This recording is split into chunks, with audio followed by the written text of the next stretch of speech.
Punjabi radio USA ਸੁਣ ਰਹੇ ਸਾਰੇ ਹੀ ਸਰੋਤਿਆਂ ਨੂੰ ਪਿਆਰ ਸਤਿਕਾਰ ਸਹਿਤ ਨਿੱਘੀ ਜਿਹੀ ਸਤਿ ਸ੍ਰੀ ਅਕਾਲ ਸਮਝੀਆਂ ਨੂੰ ਆਖਦੇ ਆ। ਅਪਡੇਟ ਅਮਰੀਕਾ ਪ੍ਰੋਗਰਾਮ ਲੈ ਕੇ ਹਾਜ਼ਰ ਹਾਂ। ਹਰਜੋਤ ਸਿੰਘ ਜੀ, ਸਵਾਗਤ ਹੈ। ਸਤਿ ਸ਼੍ਰੀ ਅਕਾਲ ਜੀ।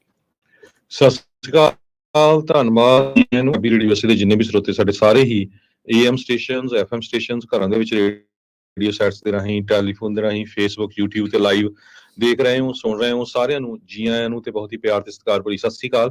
ਸਰੋਤਿਓ, ਅੱਜ ਮਈ ਦੀ 30 ਤਰੀਕ ਆ, ਦਿਨ ਮੰਗਲਵਾਰ ਆ ਤੇ ਤੁਹਾਡੇ ਲਈ ਸਵੇਰ ਦਾ ਅਪਡੇਟ ਅਮਰੀਕਾ ਪ੍ਰੋਗਰਾਮ ਲੈ ਕੇ ਹਾਜ਼ਰ ਹੋਏ ਆ। ਸਾਡੇ ਅੱਜ ਦੇ ਇਸ ਪ੍ਰੋਗਰਾਮ ਨੂੰ ਸਪਾਂਸਰ ਕਰਦੇ ਨੇ ਖਾਲਸਾ ਇੰਸ਼ੋਰੈਂਸ ਏਜੰਸੀ, ਜਿਨ੍ਹਾਂ ਦੇ ਕੋਲੋਂ ਤੁਸੀਂ ਹਰ ਇੱਕ ਤਰੀਕੇ ਦੀ ਇੰਸ਼ੋਰੈਂਸ ਕਰਵਾ ਸਕਦੇ ਹੋ। ਇੰਸ਼ੋਰੈਂਸ ਬਾਰੇ ਪਤਾ ਕਰਨ ਲਈ ਕਾਲ ਕਰ ਸਕਦੇ ਹੋ ਨੰਬਰ 408-272-2500। ਟੇਰਕੀਆਣਾ ਇਮੀਗ੍ਰੇਸ਼ਨ ਲਾ ਫਰਮ, ਇਮੀਗ੍ਰੇਸ਼ਨ ਦਾ ਹੋਵੇ ਕਿਸੇ ਵੀ ਤਰੀਕੇ ਦਾ ਕੰਮ, ਕਾਲ ਅਟਾਰਨੀ ਜੇ ਟੇਰਕੀਆਣਾ 415-909-003।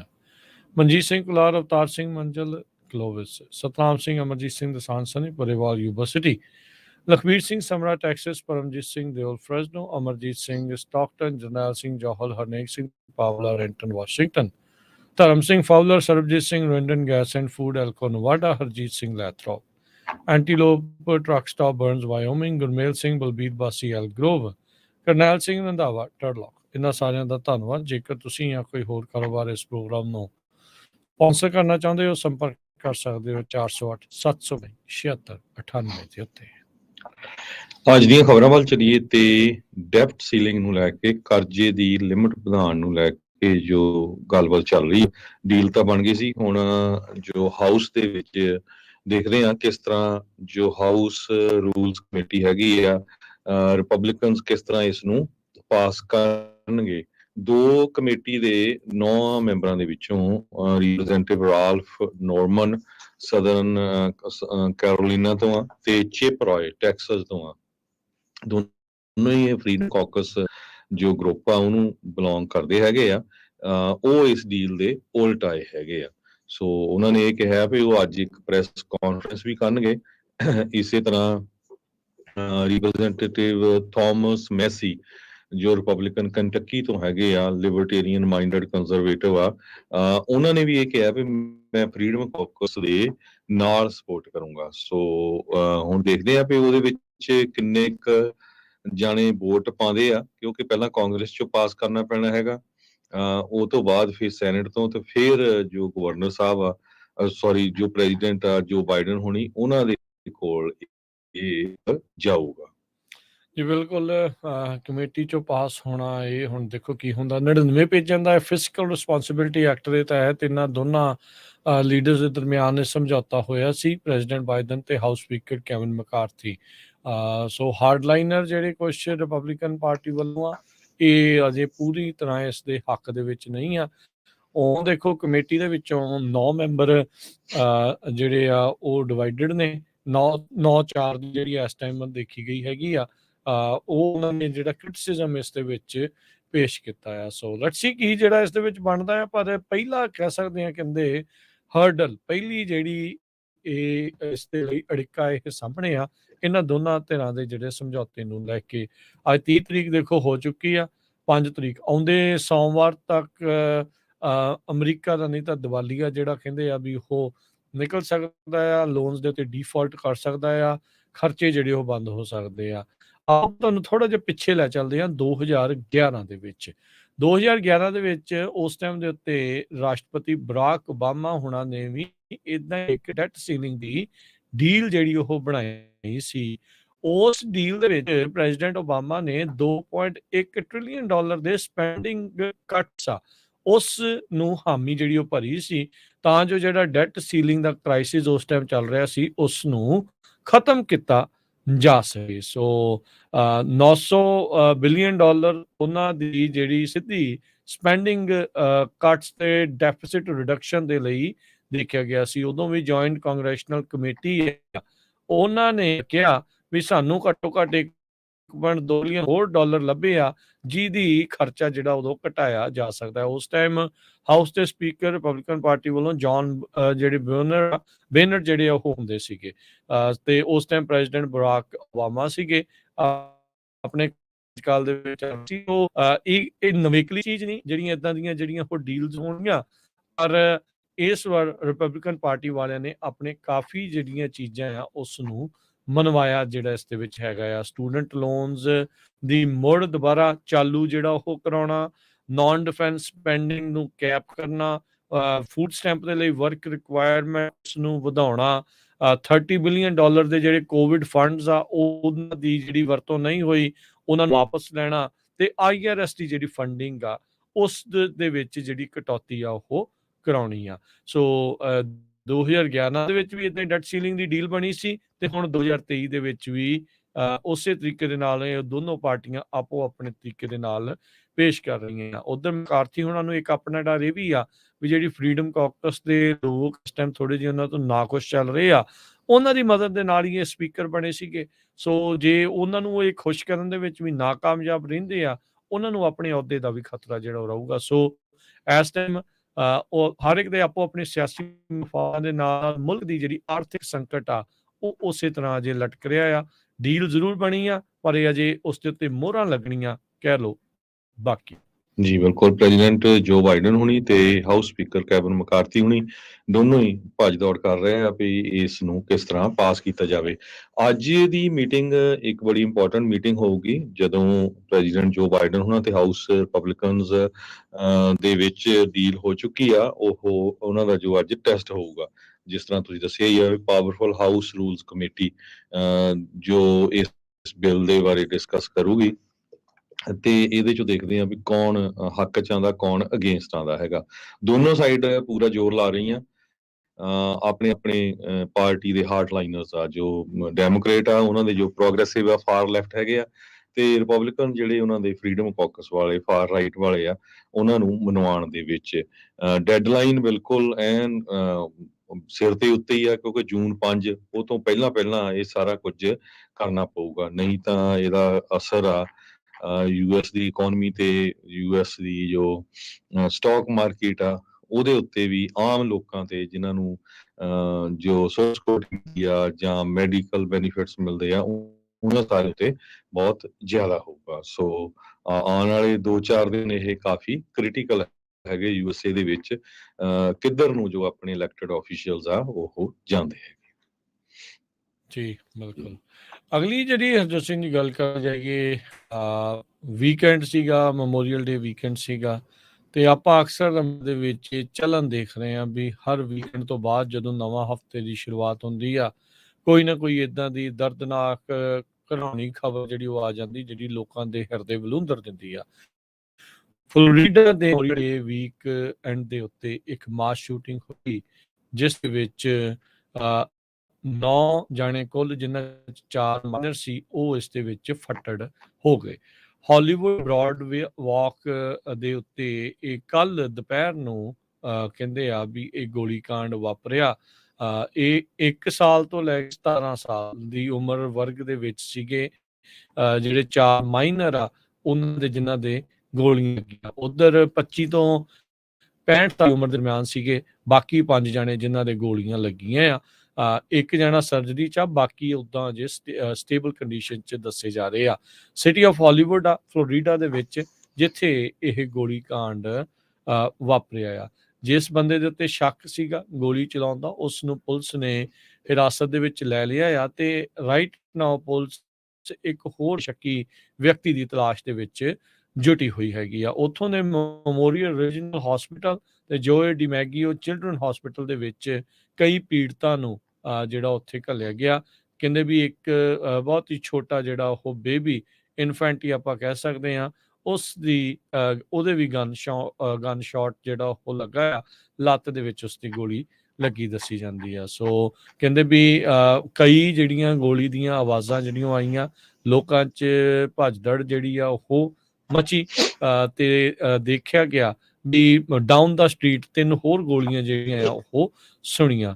ਹਾਲੀਵੁੱਡ ਸਿਟੀ ਆਫ ਹਾਲੀਵੁੱਡ ਦੇ ਜਿਹੜੇ ਮੇਅਰ ਜੋਸ਼ ਲੈਵੀ, ਉਹਨਾਂ ਨੇ ਜਿਹੜੀ ਸਟੇਟਮੈਂਟ ਇਸ਼ੂ ਕਰਦੇ ਹੋਏ ਕਿਹਾ ਵੀ ਅਸੀਂ ਉਹਨਾਂ ਸਾਰੇ ਹੀ ਗੁੱਡ ਸਮਾਰਟੀਅਨਸ, ਉਹਨਾਂ ਲੋਕਾਂ ਦਾ ਧੰਨਵਾਦ ਕਰਦੇ ਹਾਂ, ਪੈਰਾਮੈਡਿਕਸ ਦਾ, ਪੁਲਿਸ ਦਾ ਤੇ ਐਮਰਜੈਂਸੀ ਰੂਮ ਡਾਕਟਰ ਤੇ ਨਰਸਿਸ ਦਾ, ਜਿਨ੍ਹਾਂ ਨੇ ਤੁਰੰਤ ਪੀੜਤਾਂ ਨੂੰ ਇਲਾਜ ਮੁਹੱਈਆ ਜਿਹੜਾ ਉਹ ਕਰਾਇਆ ਤੇ ਉਹਨਾਂ ਦੀ ਜਿਹੜੀ ਮਦਦ ਜਿਹੜੀ ਉਹ ਕੀਤੀ ਹੈਗੀ ਆ। ਸੋ ਇਹ ਕੱਲ ਦੁਪਹਿਰ ਨੂੰ ਹਾਲੀਵੁੱਡ ਬੀਚ ਜਿਹੜਾ ਇਲਾਕਾ ਆ, ਸਿਟੀ ਆਫ ਹਾਲੀਵੁੱਡ ਫਲੋਰੀਡਾ ਦੇ ਵਿੱਚ ਉੱਥੇ ਇਹ ਗੋਲੀकांड ਵਾਪਰਿਆ।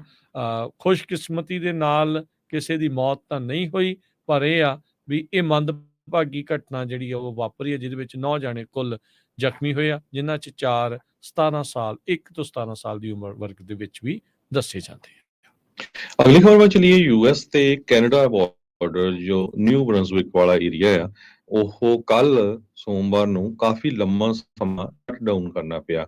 ਕਹਿੰਦੇ ਭਈ ਇੱਕ ਸੈਮੀ ਟਰੱਕ ਦਾ ਡਰਾਈਵਰ ਆ, ਜਿਹਦੇ ਤੇ ਸਾਈਨ ਇਸ ਤਰ੍ਹਾਂ ਲੱਗੇ ਹੋਏ ਸੀ ਵੀ ਉਹ ਐਕਸਪਲੋਸਿਵ ਡਿਵਾਈਸਸ ਉਹਦੇ ਅੰਡਰ ਹੈਗੀਆਂ ਆ, ਉਸ ਨੂੰ ਦੇਖ ਕੇ ਮੇਨ ਸਟੇਟ ਦੇ ਜੋ ਪੁਲਿਸ ਆ ਉਹਨਾਂ ਨੇ ਉਸ ਨੂੰ ਇੰਟਰਸਟੇਟ 95 ਤੇ ਚੇਂਜ ਕਰਨਾ ਸ਼ੁਰੂ ਕਰ ਦਿੱਤਾ ਤੇ ਉਸ ਨੂੰ ਰੋਕਣ ਦੀ ਕੋਸ਼ਿਸ਼ ਕੀਤੀ, ਜਦ ਕਿ ਉਸ ਨੇ ਰੁਕਿਆ ਨਹੀਂ ਤੇ ਬਾਅਦ ਦੇ ਵਿੱਚ ਜੋ ਟਰੂਪਰ ਸੀਗੇ, ਪੁਲਿਸ ਟਰੂਪਰਸ, ਉਹਨਾਂ ਨੇ ਉਹਦੇ ਉੱਤੇ ਗੋਲੀ ਵੀ ਚਲਾਈ।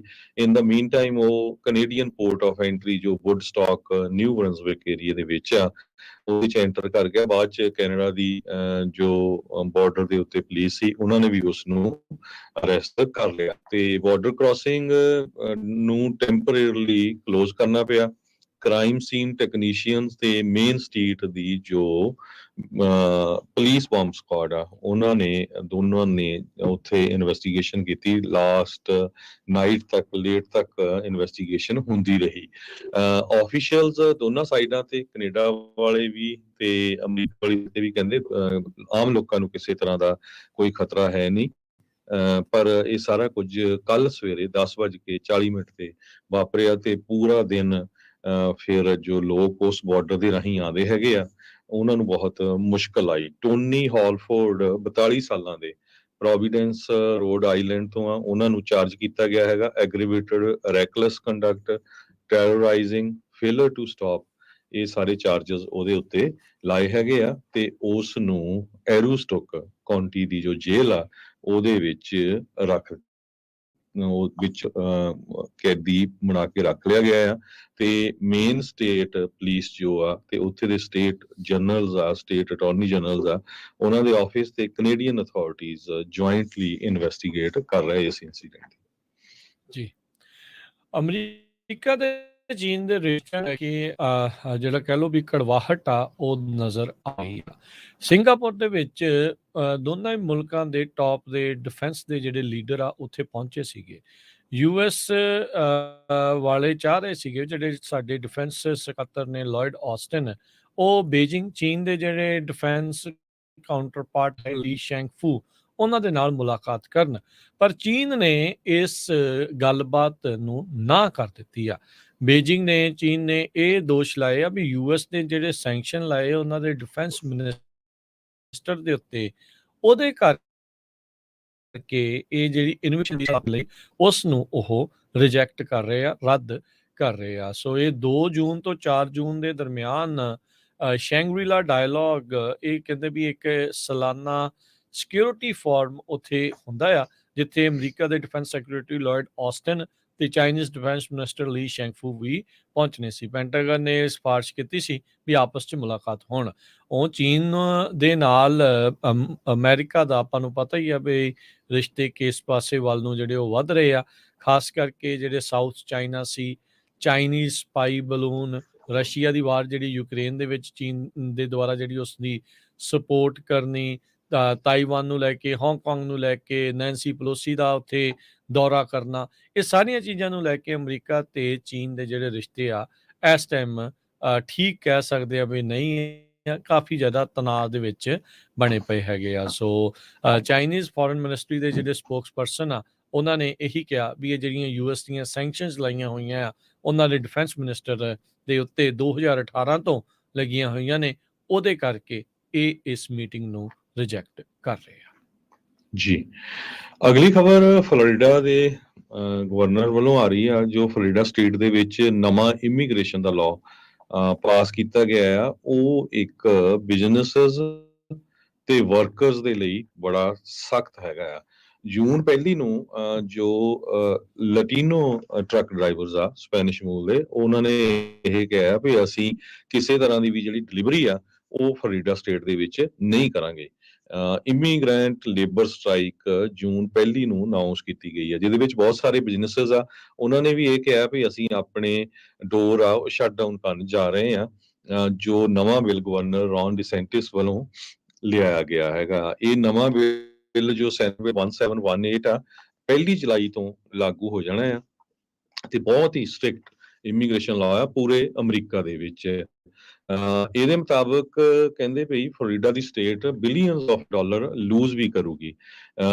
ਈ ਵੈਰੀਫਾਈ ਰਿਕੁਆਇਰਮੈਂਟਸ ਰੱਖੀਆਂ ਗਈਆਂ ਆ ਕਿ ਕੋਈ ਵੀ ਬਿਜ਼ਨੈਸਸ ਜੇ EMPLOYE ਨੂੰ ਹਾਇਰ ਕਰਦਾ ਆ, ਜਿਨ੍ਹਾਂ ਦੇ 25 ਜਾਂ ਇਸ ਤੋਂ ਵੱਧ EMPLOYE ਆ, ਉਹਨਾਂ ਨੂੰ ਈ ਵੈਰੀਫਾਈ ਕਰਨਾ ਪਊਗਾ, ਜੋ ਇੱਕ ਫੈਡਰਲ ਆਨਲਾਈਨ ਡਾਟਾਬੇਸ ਹੈਗਾ ਆ, ਤੇ ਸਟੇਟ ਵਾਲੇ ਉਸ ਨੂੰ ਕਨਫਰਮ ਕਰਨਗੇ, ਤੇ ਜੇ ਕੋਈ ਨਹੀਂ ਕਰਦਾ ਤੇ $10,000 ਪਰ ਡੇ ਦੇ ਹਿਸਾਬ ਦੇ ਨਾਲ ਫਾਈਨ ਕੀਤਾ ਜਾਊਗਾ EMPLOYER ਨੂੰ। ਫਲੋਰੀਡਾ ਦੇ director of American business immigration coalition Samuel Santiago, ਉਹਨਾਂ ਨੇ ਨੂੰ ਦੱਸਿਆ ਕਿ ਇਹਦਾ ਇਫੈਕਟ ਫਲੋਰੀਡਾ ਐਗਰੀਕਲਚਰ, ਕੰਸਟਰਕਸ਼ਨ ਤੇ ਹੌਸਪੀਟੈਲਿਟੀ ਸੈਕਟਰ ਆ, ਜੋ ਹੋਟਲ ਮੋਟਲ ਵਾਲਾ ਬਿਜ਼ਨਸ, ਉਹਨਾਂ ਦੇ ਉੱਤੇ ਬਹੁਤ ਵੱਡਾ ਪਊਗਾ। ਵੱਡੀ ਪ੍ਰੋਬਲਮ ਇਹ ਆ ਕਿ ਲੇਬਰ ਸ਼ਾਰਟੇਜ ਆਲਰੇਡੀ ਫਲੋਰੀਡਾ ਦੇ ਵਿੱਚ ਬਹੁਤ ਆ, ਅਨਪਲਾਈਮੈਂਟ ਬੜੀ ਘੱਟ ਹੈਗੀ, ਫਲੋਰੀਡਾ 'ਚ 2.6% ਆ ਪਿਛਲੇ ਮਹੀਨੇ ਤਾਈਂ, ਅਪ੍ਰੈਲ ਤਾਈਂ।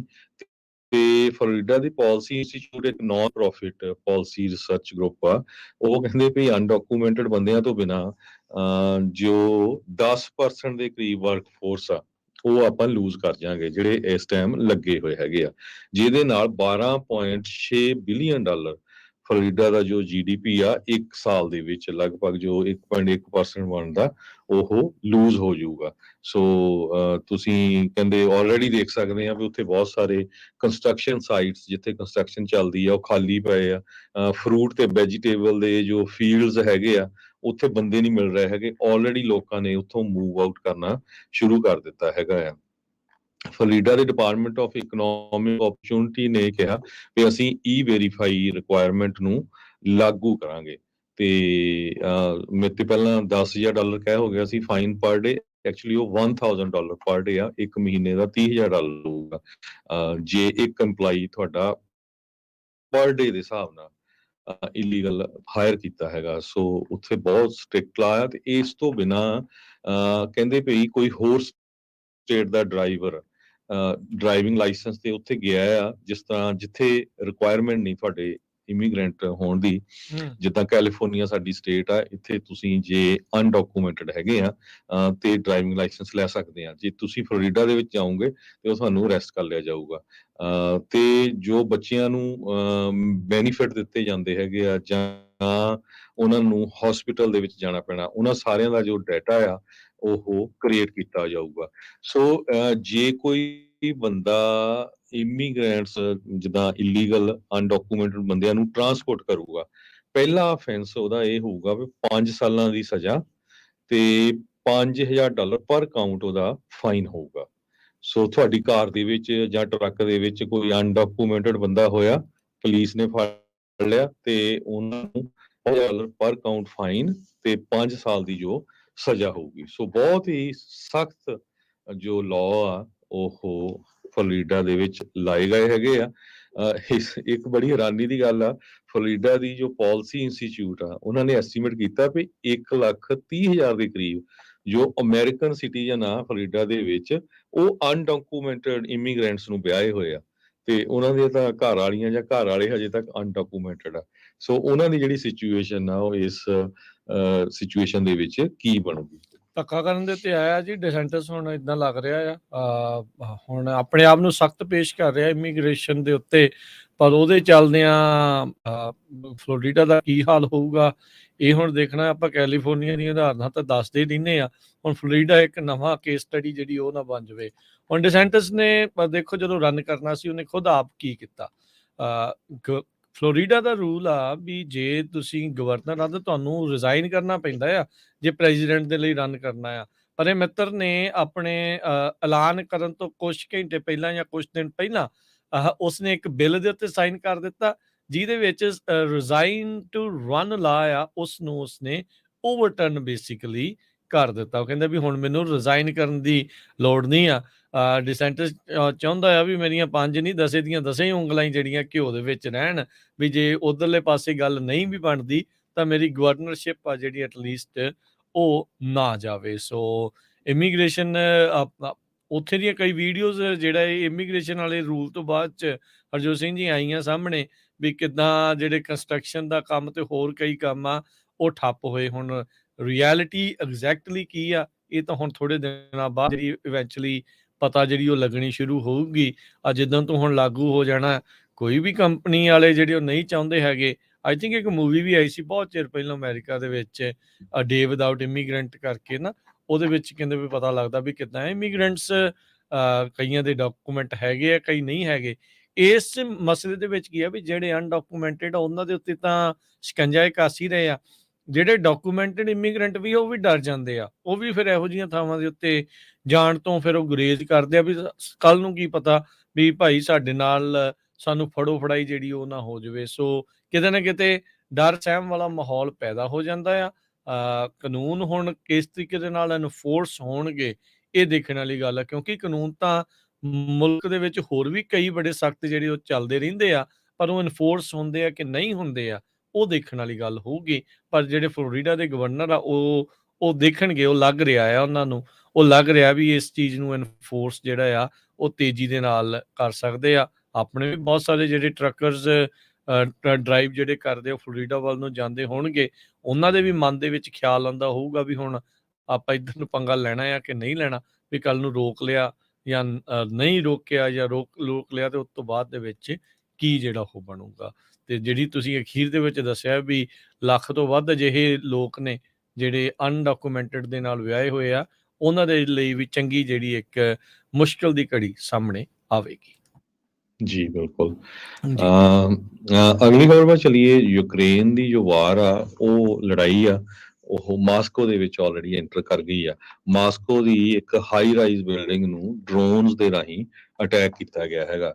ਯੂਕਰੇਨੀਅਨ ਡਰੋਨਸ ਯੂਜ਼ ਕੀਤੇ ਗਏ ਆ। ਇਹਨਾਂ ਨੇ ਇੱਕ ਬਹੁਤ ਹੀ ਅਮੀਰ ਜਿਹੜਾ ਡਿਸਟ੍ਰਿਕਟ ਆ ਮਾਸਕੋ ਦੇ ਵਿੱਚ, ਵੈਸੀ ਡਿਸਟ੍ਰਿਕਟ ਆਫ ਮਾਸਕੋ, ਉਸ ਨੂੰ ਹਿੱਟ ਕੀਤਾ ਹੈਗਾ। ਤੇ ਰਸ਼ੀਆ ਨੇ ਕਿਹਾ ਵੀ ਅਸੀਂ ਇਸ ਦਾ ਬਦਲਾ ਲਵਾਂਗੇ, ਕਿਉਂਕਿ ਪਿਛਲੇ ਕਾਫੀ ਦਿਨਾਂ ਤੋਂ ਜੋ ਯੂਕਰੇਨ ਦੀ ਰਾਜਧਾਨੀ ਕੀਵ ਆ ਉਸ ਨੂੰ ਵਾਰ-ਵਾਰ ਹਿੱਟ ਕੀਤਾ ਜਾ ਰਿਹਾ ਸੀ ਰਸ਼ੀਆ ਵੱਲੋਂ, ਤੇ ਯੂਕਰੇਨ ਨੇ ਬਿਲਕੁਲ ਉਹਦਾ ਜੋ ਜਵਾਬ ਦਿੱਤਾ ਹੈਗਾ। ਰਸ਼ੀਆ ਨੇ ਹਜ਼ਾਰਾਂ ਦੀ ਗਿਣਤੀ ਦੇ ਵਿੱਚ ਆਪਣੇ ਫੌਜੀ ਆ ਉਹ ਯੂਕਰੇਨ ਦੇ ਵਿੱਚ ਭੇਜੇ ਹੋਏ ਆ। ਏਰੀਅਲ ਸਟ੍ਰਾਈਕਸ ਬੜੇ ਜ਼ੋਰ ਦੇ ਨਾਲ ਚੱਲ ਰਹੀਆਂ ਹੈਗੀਆਂ। ਉਧਰ ਲਿੰਡਸੇ ਗ੍ਰਾਮ ਸਾਡੇ ਸੈਨੇਟਰ ਜੋ ਰਿਪਬਲਿਕਨ ਆ, ਉਹਨਾਂ ਨੇ ਸਟੇਟਮੈਂਟ ਯੂਕਰੇਨ ਦੇ ਹੱਕ 'ਚ ਦਿੱਤੀ ਸੀ, ਕਿਹਾ ਸੀ ਵੀ ਰਸ਼ੀਆ ਵਾਲੇ ਪੂਰੀ ਤਰ੍ਹਾਂ ਹਿੱਟ ਹੋ ਰਹੇ ਆ। ਤੇ ਹੁਣ ਰਸ਼ੀਆ ਨੇ ਜੋ ਲਿੰਡਸੀ ਗ੍ਰਾਮ ਆ ਉਹਨਾਂ ਦੇ ਰਿਸਪੌਂਸ ਦੇ ਅਗੇਂਸਟ ਉਹਨਾਂ ਨੇ ਇਹ ਕਿਹਾ ਆ ਵੀ ਇਹਨਾਂ ਨੂੰ ਅਸੀਂ ਅਰੈਸਟ ਕਰਾਂਗੇ। ਸੀ ਯੂ ਇਨ ਦਾ ਹੌਗ। ਗ੍ਰਾਮ ਜੋ ਲਿੰਡਸੀ ਗ੍ਰਾਮ ਆ ਉਹਨਾਂ ਨੇ ਇਹ ਕਿਹਾ ਵੀ ਮੈਂ ਰੈਡੀ ਆ ਉੱਥੇ ਜਾਣ ਲਈ। ਸੋ ਹੌਗ ਦੇ ਵਿੱਚ ਇੰਟਰਨੈਸ਼ਨਲ ਕ੍ਰਿਮੀਨਲ ਕੋਰਟ ਆ। ਸੋ ਲਿੰਡਸੇ ਗ੍ਰਾਮ ਉਹਨਾਂ ਨੇ ਕਿਹਾ ਵੀ ਇੰਨੇ ਹਜ਼ਾਰਾਂ ਦੇ ਹਿਸਾਬ ਨਾਲ ਤੁਸੀਂ ਲੋਕ ਮਾਰ ਦਿੱਤੇ ਆ ਯੂਕਰੇਨ ਦੇ ਵਿੱਚ। 42,000 ਟੋਟਲ ਫਿਗਰ ਆ ਹੁਣ ਤੱਕ ਸਿਵਲੀਅਨ, ਤੇ 50,000 ਦੇ ਕਰੀਬ ਰਸ਼ੀਅਨ ਫੋਰਸਿਸ ਮਰ ਚੁੱਕੀਆਂ ਆ, ਤੇ 1,80,000 ਲੋਕ ਜ਼ਖਮੀ ਹੋ ਚੁੱਕੇ ਆ ਦੋਨਾਂ ਪਾਸਿਆਂ ਦੇ ਵਿੱਚ। ਤੇ ਐਡਾ ਵੱਡਾ ਜੋ ਜ਼ੁਲਮ ਹੋਇਆ, ਤੇ ਜੇ ਮੈਨੂੰ ਅਰੈਸਟ ਕੀਤਾ ਜਾਂਦਾ ਹੈ ਇਹ ਸਾਰੇ ਕਾਸੇ 'ਚ, ਮੇਰੇ ਲਈ ਇੱਕ ਬੈਜ ਆਫ ਆਨਰ ਹੋਊਗਾ। ਤੇ ਦੋਨੋਂ ਜੋ ਇਸ ਟਾਈਮ ਦੇ ਉੱਤੇ ਅਟੈਕ ਹੋ ਰਹੇ ਆ ਡਰੋਨਸ ਦੇ ਰਾਹੀਂ, ਚਾਹੇ ਉਹ ਕੀਵ ਯੂਕਰੇਨ ਦੀ ਰਾਜਧਾਨੀ ਤੇ ਹੋ ਰਿਹਾ ਜਾਂ ਰਸ਼ੀਆ ਦੇ ਮਾਸਕੋ ਵਾਲਾ ਏਰੀਆ ਆ ਉੱਥੇ ਹੋ ਰਿਹਾ, ਤੇ ਉਸ ਦੇ ਸੰਬੰਧ ਦੇ ਵਿੱਚ ਹੁਣ ਜੋ ਸ਼ਬਦੀ ਜੰਗ ਆ ਉਹ ਵੀ ਕਾਫੀ ਤੇਜ਼ ਹੋ ਗਿਆ। ਤੇ ਸਭ ਤੋਂ ਪਹਿਲਾਂ ਜਿਹੜਾ ਹਿੱਟ ਆ ਉਹ ਰਿਪਬਲਿਕਨ ਜੋ ਸੈਨੇਟਰ ਹੈਗੇ ਆ ਲਿੰਡਸੀ ਗ੍ਰਾਮ, ਉਹਨਾਂ ਦੇ ਉੱਤੇ ਰਸ਼ੀਆ ਵਾਲਿਆਂ ਨੇ ਕੀਤਾ ਹੈਗਾ। ਜੀ, ਪਰ ਇਹ ਉਹੀ ਲੋਕ ਨੇ ਜਿਹੜੇ ਜਿਸ ਟਾਈਮ ਦੇ ਉੱਤੇ ਕਹਿੰਦੇ ਸੀ ਵੀ ਯੂਕਰੇਨ ਦੀ ਆਪਾਂ ਫੰਡਿੰਗ ਵੀ ਕੱਟੀਏ, ਰੂਸ ਇਹ ਕੁਛ ਕਰ ਰਿਹਾ, ਆਪਾਂ ਨੂੰ ਕੋਈ ਫਰਕ ਨਹੀਂ ਪੈਂਦਾ।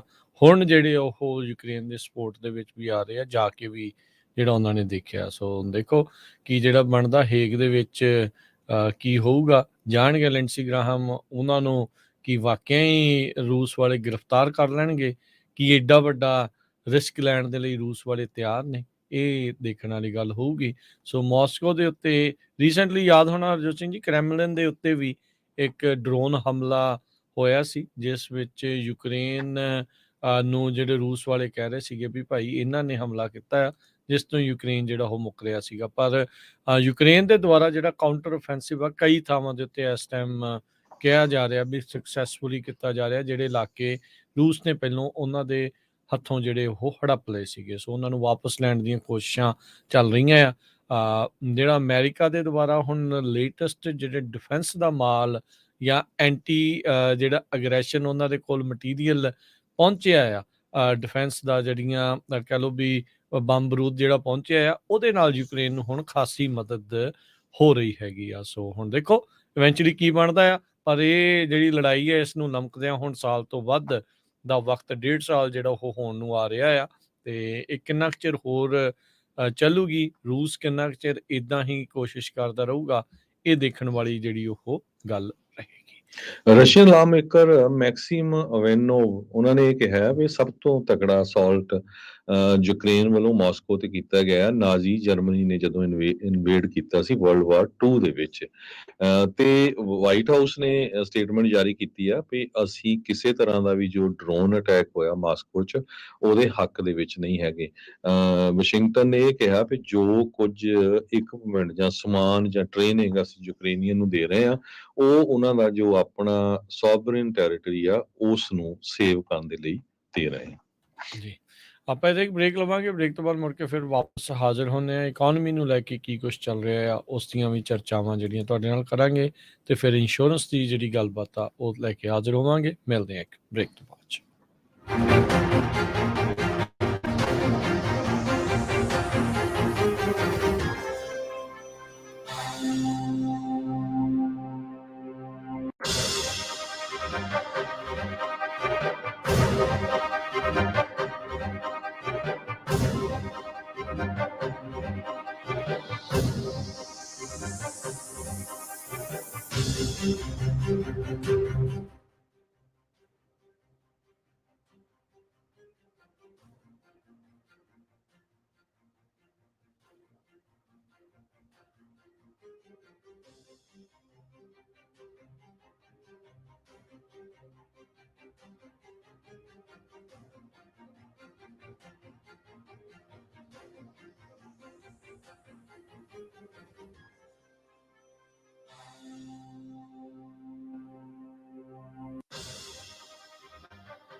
ਬ੍ਰੇਕ ਤੋਂ ਬਾਅਦ ਇੱਕ ਵਾਰੀ ਫਿਰ ਸਵਾਗਤ ਹੈ ਹਰਜੋਤ ਸਿੰਘ ਜੀ, ਸਵਾਗਤ ਹੈ, ਸਤਿ ਸ਼੍ਰੀ ਅਕਾਲ ਅਪਡੇਟ ਅਮਰੀਕਾ ਦੇ ਵਿੱਚ। ਸਤਿ ਸ਼੍ਰੀ ਅਕਾਲ, ਧੰਨਵਾਦ ਜੀ ਆਇਆਂ ਨੂੰ। ਅਗਲੀਆਂ ਜਿਹੜੀਆਂ ਖਬਰਾਂ ਦੇ ਉੱਤੇ ਗੱਲ ਤੇ ਜਾਈਏ ਤਾਂ ਕਹਿੰਦੇ ਕੰਜ਼ਿਊਮਰ ਕੌਨਫੀਡੈਂਸ ਪਿਛਲੇ 6 ਮਹੀਨਾ ਦੇ ਆંકੜਿਆਂ ਮੁਤਾਬਕ ਸਭ ਤੋਂ ਘੱਟ ਜਿਹੜਾ ਉਹ ਨਜ਼ਰ ਆ ਰਿਹਾ ਹੈਗਾ ਆ।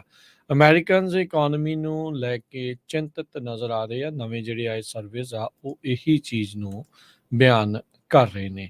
ਸੋ ਕੰਜ਼ਿਊਮਰ ਕੌਨਫੀਡੈਂਸ ਇੰਡੈਕਸ ਆ ਉਹ ਜਿਹੜਾ ਆ 102.3% ਦੇ ਉੱਤੇ ਜਿਹੜਾ ਮਈ ਮਹੀਨੇ ਦੇ ਵਿੱਚ ਡਿੱਗ ਗਿਆ। ਸੋ ਜਿੰਨਾ ਇਹ ਆંકੜਾ ਹੁੰਦਾ ਹੈ ਇਸ ਹਿਸਾਬ ਦੇ ਨਾਲ ਲੱਗਦਾ ਵੀ ਇਹ 100% ਤੋਂ ਉੱਤੇ ਆ, ਪਰ ਆਈ ਥਿੰਕ ਇਸ ਨੂੰ ਮੈਜਰ ਹੋਰ ਹਿਸਾਬ ਦੇ ਨਾਲ ਕੀਤਾ ਜਾਂਦਾ ਆ। ਪਰ ਲੋਕਾਂ ਦਾ ਇਕਨੋਮੀ ਨੂੰ ਲੈ ਕੇ ਕੌਨਫੀਡੈਂਸ ਆ ਕਾਫੀ ਨਿਰਾਸ਼ਾਵਾਦੀ ਜਿਹੜਾ ਇਸ ਟਾਈਮ ਬਣ ਚੁੱਕਾ ਹੈ। ਇਨਵੀਡੀਆ ਕੰਪਨੀ ਜੋ ਆ $1 ਟ੍ਰਿਲੀਅਨ ਦੀ ਕੰਪਨੀ ਇਸ ਟਾਈਮ ਦੇ ਉੱਤੇ ਬਣ ਗਈ ਆ, ਕਿਉਂਕਿ AI ਰਸ਼ ਨੂੰ ਲੈ ਕੇ, ਆਰਟੀਫਿਸ਼ੀਅਲ ਇੰਟੈਲੀਜੈਂਸ ਨੂੰ ਲੈ ਕੇ ਪਿਛਲੇ ਦਿਨਾਂ ਦੇ ਵਿੱਚ ਇਨਵੀਡੀਆ ਕੰਪਨੀ ਦੇ ਸਟਾਕ ਬਹੁਤ ਹੀ ਜ਼ਿਆਦਾ ਉੱਪਰ ਚਲੇ ਗਏ ਹੈਗੇ ਆ।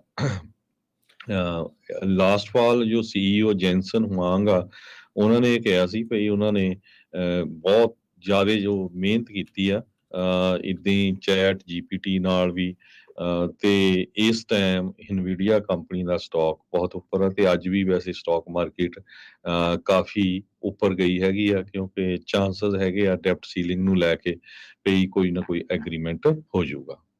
ਜੀ ਅਜੇ ਹਰਜੋਤ ਸਿੰਘ ਜੀ ਉੱਤੇ ਥੱਲੇ ਨੂੰ ਹੀ ਕੰਮ ਆ। ਇੱਕ ਉੱਤੇ ਆ ਨੈਸਡੈਕ ਤਾਂ ਨੂੰ ਆ, ਤੇ ਜਿਹੜੀ ਡਾਓ ਜੋਨ ਆ ਉਹ 250 ਪੁਆਇੰਟ ਜਿਹੜੀ ਉਹ ਠਾਹ ਨੂੰ ਆ, ਕਿਉਂਕਿ ਜਿਹੜਾ ਟੈਸਟ ਆ ਨਾ ਦੱਸ ਰਹੇ ਸੀਗਾ ਮਲਟੀ ਟ੍ਰਿਲੀਅਨ ਡਾਲਰ ਦਾ ਜਿਹੜਾ ਡੈਟ ਵਧਣਾ ਆ, ਉਸ ਨੂੰ ਲੈ ਕੇ ਵੀ ਕੀ ਜਿਹੜਾ ਉਹ ਹੋਊਗਾ, ਉਸ ਦੇ ਵਿੱਚ ਅਜੇ ਪੂਰਾ ਭੰਬਲ ਭੂਸਾ ਬਣਿਆ ਹੈ। ਸੋ ਇਸ ਲਈ ਜਿਹੜੇ ਇਨਵੈਸਟਰ ਆ ਉਹ ਵੀ ਇੱਧਰ ਉੱਧਰ ਨੂੰ ਹੱਥ ਪੱਲਾ ਜਿਹੜਾ ਉਹ ਮਾਰ ਰਹੇ ਹੈਗੇ ਆ।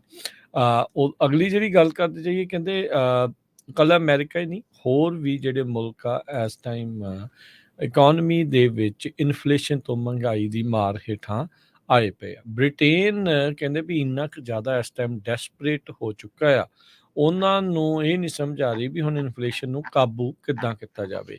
ਉਹ ਇਨਫਲੇਸ਼ਨ ਨੂੰ ਕਾਬੂ ਕਰਨ ਦੇ ਲਈ ਜਿਹੜੇ ਫੂਡ ਪ੍ਰਾਈਸਿਸ ਆ ਉਹਨਾਂ ਦੇ ਉੱਤੇ ਕੈਪ ਲਾਉਣ ਬਾਰੇ ਸੋਚ ਰਹੇ, ਯਾਨੀ ਕਿ ਇੱਕ ਹੱਦ ਜਿਹੜੀ ਆ ਉਸ ਦੀ ਮਿੱਥਣ ਬਾਰੇ ਸੋਚ ਰਹੇ ਆ। ਸਟੋਰ ਆਈਟਮਸ ਉੱਥੇ ਬਹੁਤ ਜ਼ਿਆਦਾ ਜਿਹੜੀ ਕਾਸਟ ਆ ਉਹ ਵੱਧ ਚੁੱਕੀ ਆ। 9% ਉੱਥੇ ਇਸ ਟਾਈਮ ਇਨਫਲੇਸ਼ਨ ਦੀ ਦਰ ਚੱਲ ਰਹੀ ਹੈਗੀ ਹੈ। ਜਿਹੜਾ ਨਵਾਂ ਇੰਡੈਕਸ ਉੱਥੇ ਆਇਆ ਆ, ਜਿਹੜਾ ਕਿ 2005 ਤੋਂ ਉਹਨਾਂ ਨੇ ਦੇਖਣਾ ਸ਼ੁਰੂ ਕੀਤਾ ਆ।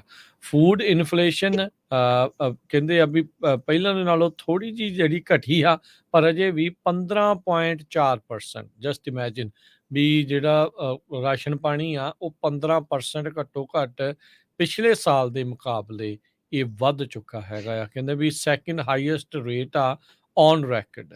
ਐਨਰਜੀ ਦੀ ਪ੍ਰੋਬਲਮ ਆ, ਕਮੋਡਿਟੀ ਦੀ ਕਾਸਟ ਦੀ ਉੱਥੇ ਇਸ ਟਾਈਮ ਵੱਡੀ ਪ੍ਰੋਬਲਮ ਆ ਰਹੀ ਆ।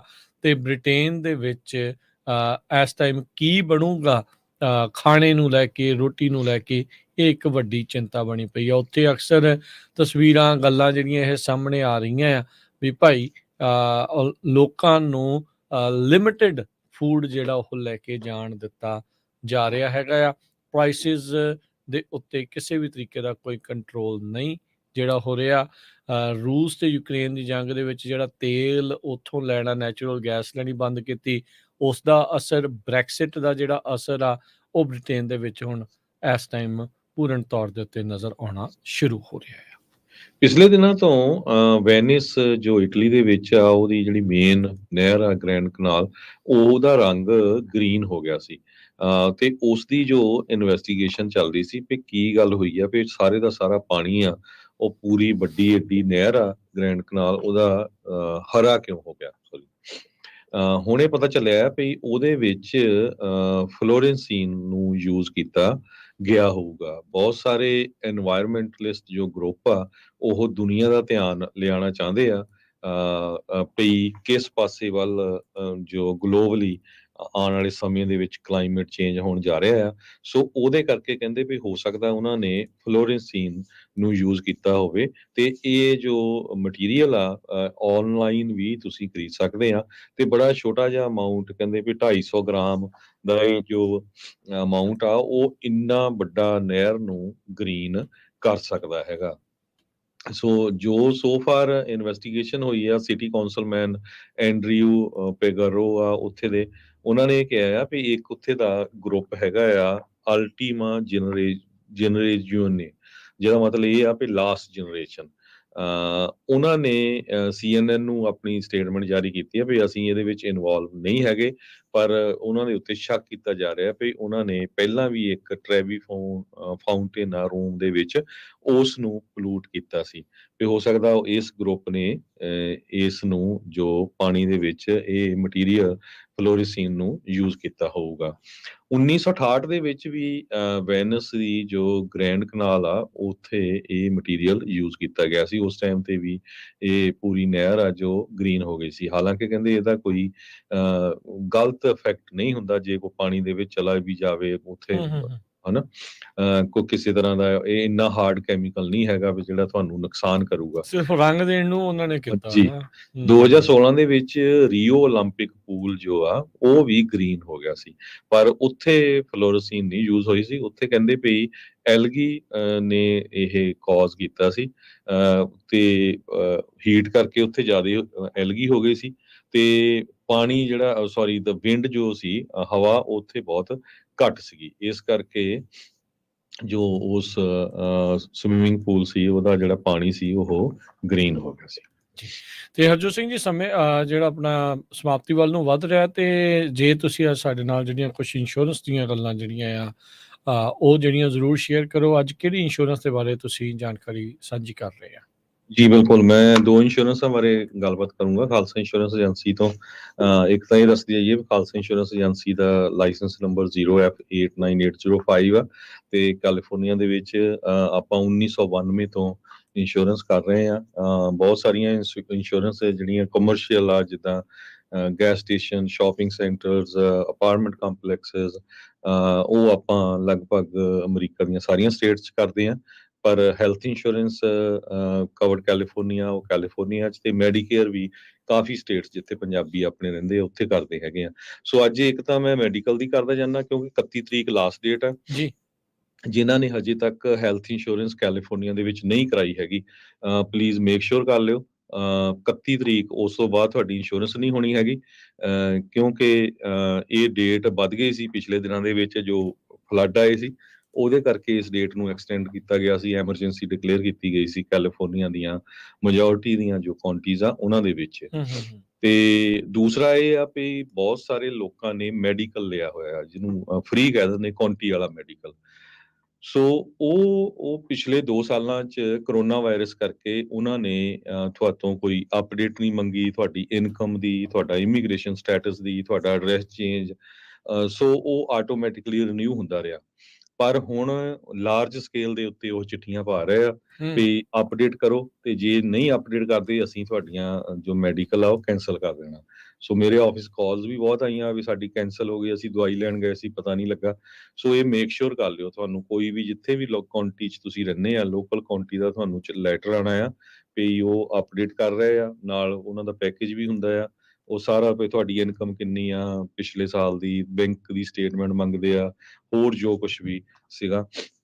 ਤੇ ਜੇ ਤੁਸੀਂ ਨਹੀਂ ਕੁਆਲੀਫਾਈ ਕਰਦੇ ਤੇ ਉਹ ਤੁਹਾਨੂੰ ਫਾਰਮ ਜ਼ਰੂਰ ਭੇਜਣੇ ਪੈਣੇ, ਚਾਹੇ ਤੁਹਾਡੀ ਇਨਕਮ ਵੱਧ ਗਈ ਹੈਗੀ ਆ ਤੇ ਉਹ ਭੇਜ ਕੇ ਤੇ ਉਹ ਫਿਰ ਜੋ ਕਾਉਂਟੀ ਵਾਲੇ ਆਫੀਸ਼ੀਅਲਸ ਆ ਉਹ ਚੈੱਕ ਕਰਨਗੇ ਵੀ ਤੁਸੀਂ ਕੁਆਲੀਫਾਈ ਨਹੀਂ ਕਰਦੇ, ਤੇ ਫਿਰ ਉਹ 30 ਡੇਜ਼ ਦਿੰਦੇ ਆ ਤੁਹਾਨੂੰ ਵੀ ਹਾਂ 30 ਡੇਜ਼ ਦੇ ਵਿੱਚ ਤੁਸੀਂ ਕਵਰਡ ਕੈਲੀਫੋਰਨੀਆ ਲੈ ਸਕਦੇ ਆ। ਇਦਾਂ ਨਾ ਸੋਚੋ ਵੀ ਨਹੀਂ ਜੀ ਅਸੀਂ ਤਾਂ ਕੁਆਲੀਫਾਈ ਨਹੀਂ ਕਰਦੇ, ਅਸੀਂ ਨਵੀਂ ਅਪਲਾਈ ਕਰ ਦਿੰਦੇ ਆ, ਨਵੀਂ ਤੁਸੀਂ ਅਪਲਾਈ ਕਰ ਦੋਗੇ ਉਹ ਫਿਰ ਕੈਂਸਲ ਹੋ ਜਾਣੀ ਆ। ਸੇਮ ਚੀਜ਼ ਆ, ਮੈਂ ਹਮੇਸ਼ਾ ਕਹਿੰਦਾ ਰਹਿੰਦਾ ਜਿੱਦਾਂ ਤੁਸੀਂ 2 ਡਰਾਈਵਿੰਗ ਲਾਇਸੈਂਸ ਨਹੀਂ ਲੈ ਸਕਦੇ, 2 ਪਾਸਪੋਰਟ ਨਹੀਂ ਲੈ ਸਕਦੇ, ਤੁਹਾਡੇ 2 ਅਕਾਊਂਟ ਨਹੀਂ ਹੋ ਸਕਦੇ ਹੈਲਥ ਇੰਸ਼ੋਰੈਂਸ ਦੇ।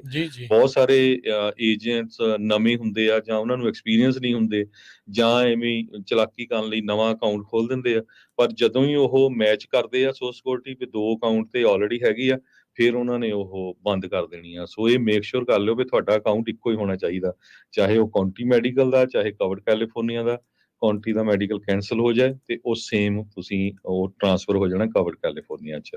ਸੋ 31 ਤਰੀਕ ਲਾਸਟ ਆ, ਇਹ ਤੋਂ ਬਾਅਦ ਕਿਸੇ ਦੀ ਹੈਲਥ ਇੰਸ਼ੋਰੈਂਸ ਨਹੀਂ ਹੋਣੀ ਐਕਸੈਪਟ ਜੇ ਤੁਸੀਂ ਨਵੇਂ ਕੈਲੀਫੋਰਨੀਆ 'ਚ ਮੂਵ ਹੋਏ ਆ ਕਿਸੇ ਬਾਹਰਲੇ ਮੁਲਕ ਤੋਂ ਜਾਂ ਹੋਰ ਸਟੇਟ ਤੋਂ। ਪਰ ਜੇ ਹੋਰ ਸਟੇਟ ਤੋਂ ਮੂਵ ਹੋਏ ਆ ਤੁਹਾਡੀ ਇੰਸ਼ੋਰੈਂਸ ਹੀ ਫਿਰ ਹੀ ਤੁਹਾਡੀ ਇੰਸ਼ੋਰੈਂਸ ਹੋਊਗੀ, ਉਹਨੇ ਪ੍ਰੂਫ ਮੰਗਣਾ ਹੈਗਾ ਆ ਵੀ ਹਾਂ ਮੇਰੀ ਜੀ ਮੈਂ ਸਿਆਟਲ ਤੋਂ ਇੱਥੇ ਮੂਵ ਹੋ ਗਿਆ ਪਰ ਉੱਥੇ ਮੇਰੀ ਚੱਲਦੀ ਸੀ, 30 ਦਿਨਾਂ ਦੇ ਵਿੱਚ ਕਰਵਾ ਸਕਦੇ। ਜਾਂ ਕਿਸੇ ਦੇ ਬੇਬੀ ਹੋਇਆ ਆ, ਕੋਈ ਮੈਰਿਡ ਹੋ ਗਿਆ, ਜਿੱਦਾਂ ਦੀ ਸਿਚੁਏਸ਼ਨ, ਜਾਂ ਤੁਸੀਂ ਕੰਮ ਤੋਂ ਲੇ ਆਫ ਹੋ ਰਹੇ ਆ, ਉਹ ਇਸ ਵੇਲੇ ਨੰਬਰ 1 ਆ। ਬਹੁਤ ਸਾਰੇ ਲੋਕ ਲੇ ਆਫ ਹੋ ਰਹੇ ਆ ਤੇ ਜਦੋਂ ਤੁਸੀਂ ਕੰਮ ਤੋਂ ਲੇ ਆਫ ਹੁੰਨੇ ਆ ਯੂਜ਼ਲੀ ਉਹ ਥੋੜੇ ਵੀਕਾਂ ਲਈ ਤੁਹਾਨੂੰ ਹੈਲਥ ਇੰਸ਼ੋਰੈਂਸ ਦੇ ਦਿੰਦੇ ਆ, ਪਰ ਉਹ ਮੇਕ ਸ਼ੋਰ ਕਰੋ ਤੁਸੀਂ ਜਦੋਂ ਹੀ ਤੁਹਾਡੀ ਉਹ ਕੈਂਸਲ ਹੋਣੀ ਆ ਉਹ ਤੋਂ ਪਹਿਲਾਂ ਕਰਾ ਲਓ, ਕਿਉਂਕਿ ਹੈਲਥ ਇੰਸ਼ੋਰੈਂਸ ਇਦਾਂ ਦੀ ਆ ਜੇ ਅੱਜ ਕਾਲ ਕਰੂੰਗੇ ਅੱਜ ਨਹੀਂ ਸਟਾਰਟ ਹੋਣੀ, ਯੂਜ਼ਲੀ ਉਹ 1 ਤਰੀਕ ਨੂੰ ਸਟਾਰਟ ਹੁੰਦੀ 30 ਦਿਨਾਂ ਬਾਅਦ। ਸੋ ਇਹ ਮੇਕ ਸ਼ੋਰ ਕਰ ਲਿਓ। ਤੇ ਦੂਸਰਾ ਅੱਜ ਆਪਾਂ ਡਿਸਕਸ ਕਰਨਾ ਰਾਜਕਨਵੀਰ ਸਿੰਘ ਜੀ, ਹੋਮ ਇੰਸ਼ੋਰੈਂਸ ਨੂੰ ਲੈ ਕੇ।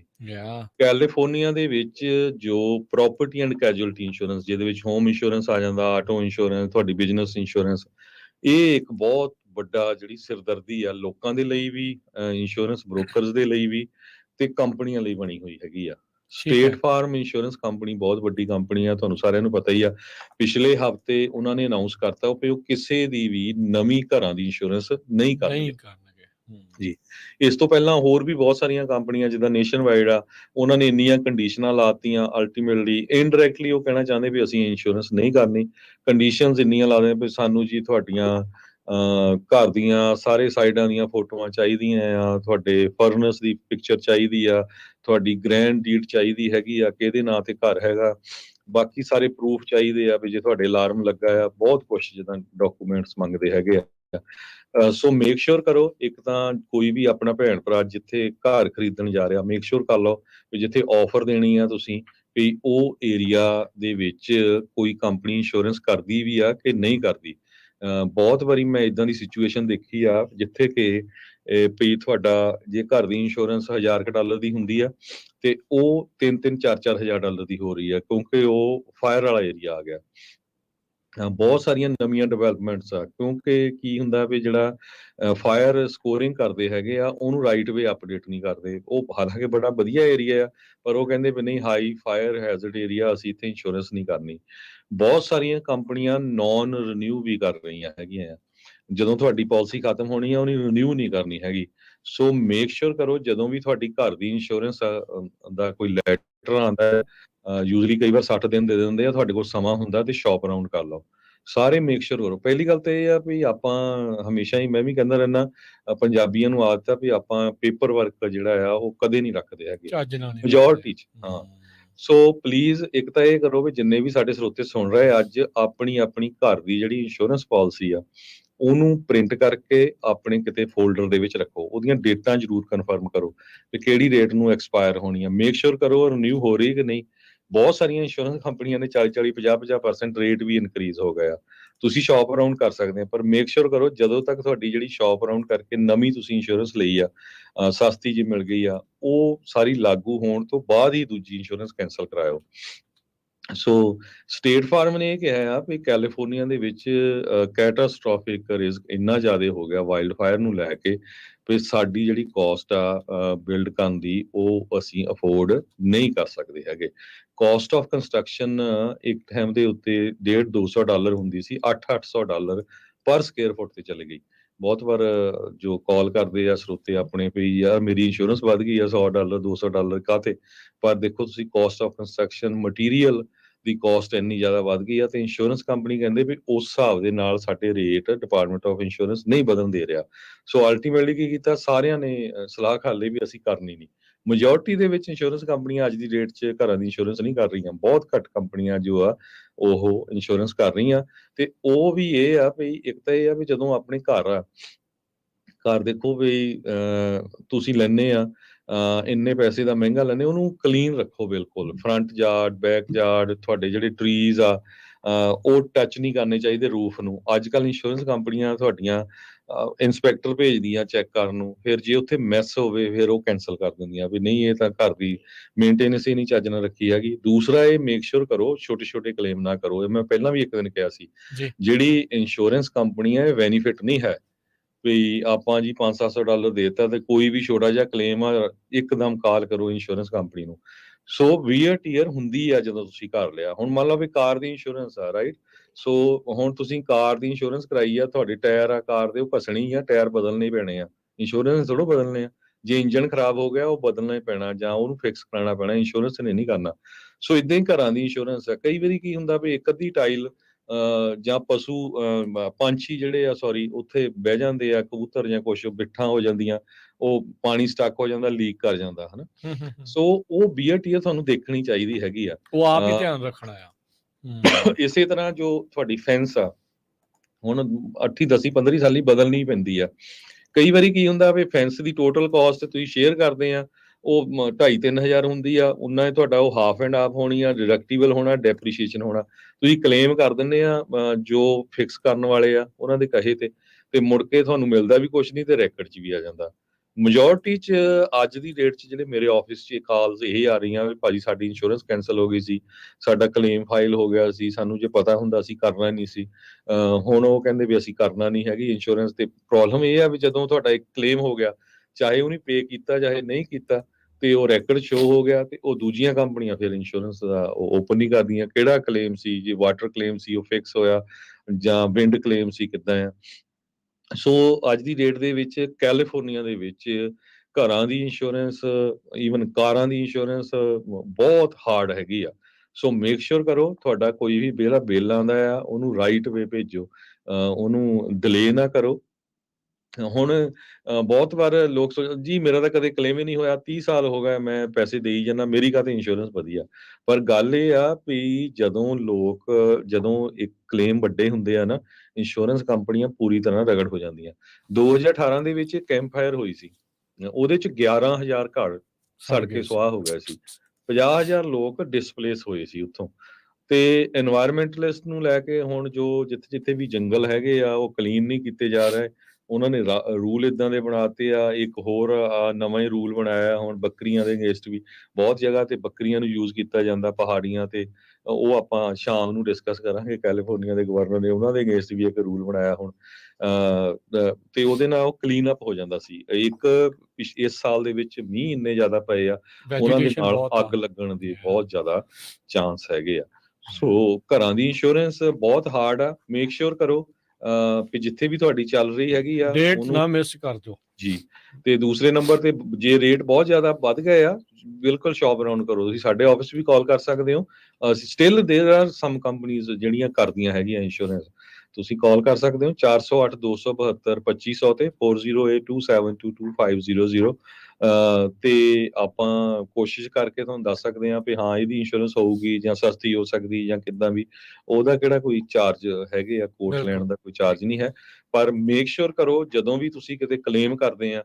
ਹੁਣ ਮੈਜੋਰਟੀ 'ਚ ਮੈਂ ਇਹ ਦੇਖਿਆ ਵੀ 800 ਨੰਬਰ ਤੋਂ ਕੰਪਨੀਆਂ ਤੋਂ ਕਈ ਵਾਰੀ ਇੰਸ਼ੋਰੈਂਸ ਕਰਾ ਲੈਂਦੇ ਆ, ਤੇ ਉਹ ਹੁਣ ਆਦਤ ਆ ਨਾ ਆਪਣਾ ਪੰਜਾਬੀਆਂ ਦੀ, ਸਿਰਫ ਅਸੀਂ ਸਸਤਾ ਹੀ ਭਾਲਦੇ ਆ ਵੀ ਜੀ ਸਸਤੀ ਹੋ ਗਈ, ਵਿੱਚ ਕਵਰੇਜ ਦੇਖਦੇ ਨਹੀਂ ਹੈ ਹਨਾ, ਤੇ ਕੀ ਕਵਰਡ ਹੈਗਾ, ਆਹ ਕਵਰਡ ਆ ਜਾਂ ਆਹ ਨਹੀਂ ਹੈਗਾ। ਹਾਂਜੀ ਬਿਲਕੁਲ। ਤੇ ਦੂਸਰੇ ਨੰਬਰ ਤੇ ਇਹ ਆ ਵੀ ਜਦੋਂ ਤੁਸੀਂ ਕਲੇਮ ਫਾਈਲ ਕਰਨਾ, ਅਗਲੇ ਜਿੱਥੇ ਤੁਸੀਂ 800 ਨੰਬਰ ਕੰਪਨੀ ਆ ਉਹ ਉਹਨਾਂ ਦਾ EMPLOYEE ਆ, ਠੀਕ ਆ, ਲੀਗਲੀ ਤੁਸੀਂ ਕਾਲ ਕਰੋਗੇ ਉਹਨਾਂ ਨੂੰ ਕਲੇਮ ਓਪਨ ਕਰਨਾ ਪੈਣਾ।